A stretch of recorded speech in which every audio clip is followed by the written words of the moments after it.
It's Kelly Clarkson here to talk all things Wayfair, the best place to buy furniture, decor, and anything else you can think of to create a home you absolutely love.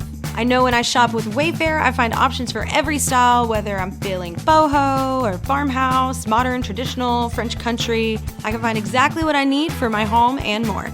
No matter your space, style, or budget, shop Wayfair.com to make your home way more you. Wayfair, every style, every home. Everyone wants to change the world, but no one wants to change himself. This was written by Leo Tolstoy in reference to people's proclivity to point out at the world and project blame rather than to point in at themselves and ask, why? What can I do? Right? How can I be better? Which, when you think about it, is basically a shark forfeiting its bite. Right, or a bird giving up its wings. Our personal agency is without a doubt our superpower. Yet, from my vantage point, sometimes feels like we're walking away from that superpower a tiny step at a time. Little by little, day by day, we're allowing greatness to fade while bringing about the death of the hero. And well, that's a pretty big claim. What could I possibly mean by this? It's funny, when people ask me what I'm most proud of, my mind pretty quickly goes to my work, the brand that I've dedicated the last almost decade to building. But I don't think that's right. I think it's a product of my answer, but it's not my answer. What I'm most proud of is chipping away at the monster that is the victim mentality. My default when things went wrong for so long was to feel bad for myself. It was easier to be the victim and sulk than it was to keep taking the hits. It's like a cheat code. When you can just bask in your sorrow and hate the world, you don't have to do anything. It's like a giant ibuprofen for the discomfort that is life. But it relieves the symptom, not the cause. And to understand, to overcome this worldview is like being gifted with a new pair of eyes. And what I learned was that self-pity, it gets you nothing. It leaves you resentful, disappointed, envious, wandering down a path that is not your own. What I learned was that my story needed a hero. That's why as I grew, I spoke about the power and the beauty of doing the difficult thing. Running in the rain, chasing the metaphorical fireflies, taking the last train home. See, until you immerse yourself into that vast unknown, you stay in a cell of your own making. You build walls of limitation and you exist entirely within them. It's Kelly Clarkson here to talk all things Wayfair, the best place to buy furniture, decor, and anything else you can think of to create a home you absolutely love. I know when I shop with Wayfair, I find options for every style, whether I'm feeling boho or farmhouse, modern, traditional, French country. I can find exactly what I need for my home and more.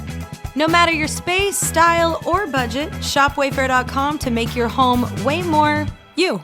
Wayfair, every style, every home.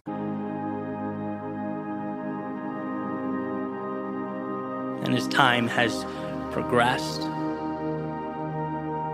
I look back, there are two things worth mentioning. One is that we find life's meaning in the difficult thing.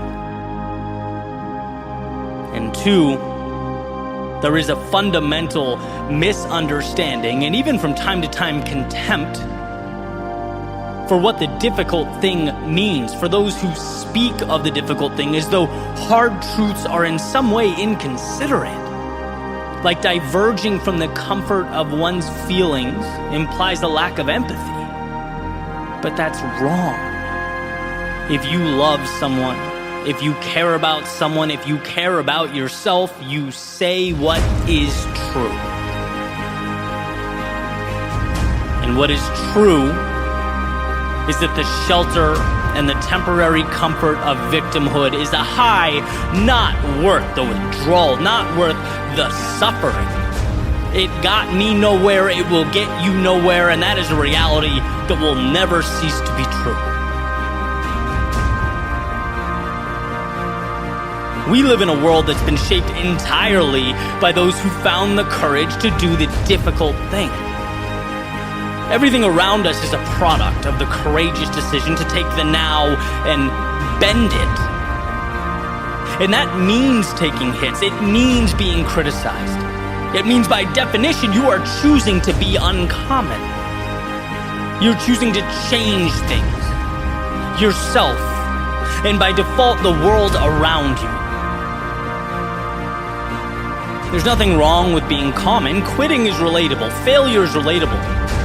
Falling short is relatable. We're all human and we've all been there. But these stock features of humanity, they are not worth celebrating. We don't put on pedestals the familiar. No, we put on pedestals the times that we've reshaped the familiar. And a world of participation trophies is a world that has disincentivized that which makes life worth living. It cripples the very pursuit that ignites the soul, a push towards the extraordinary. It's time we resurrect the hero. See through the facade of short-term comfort that leads to long-term emptiness. In a world where attention is currency, it's time we acknowledge the payment we receive when we play victim buys only despair. Sure, we're flawed. That will always be true, but we are capable of manufacturing greatness. We're capable of capturing hearts and captivating minds. If you could only see within yourself that story unwritten. If you could feel the greatness that awaits, the roads to be traveled and mountains to be climbed, there would be no debate. There'd be no hesitation about that march to the belly of the beast. If only to show that our demons exist solely where we allow them to. Resurrect the hero. Fight those battles that light you up. Blaze your trail through the valley of darkness. Take that path unknown to the common man, unseen to those who live within the confines of what is. Resurrect that hero, because you need you, because the world needs you. There's no time to be down or sad or dwell on the mistakes of yesterday. There's too much on the line to pretend that settling was the plan all along, or to point at the obstacles with disdain and hatred while life rotates around you. No, resurrect the hero. Resurrect your answer. Resurrect the person you were meant to be. It may not be simple or intuitive. It may cause you to give more than you knew you had. It may not be easy. But my friend, easy never changed the world.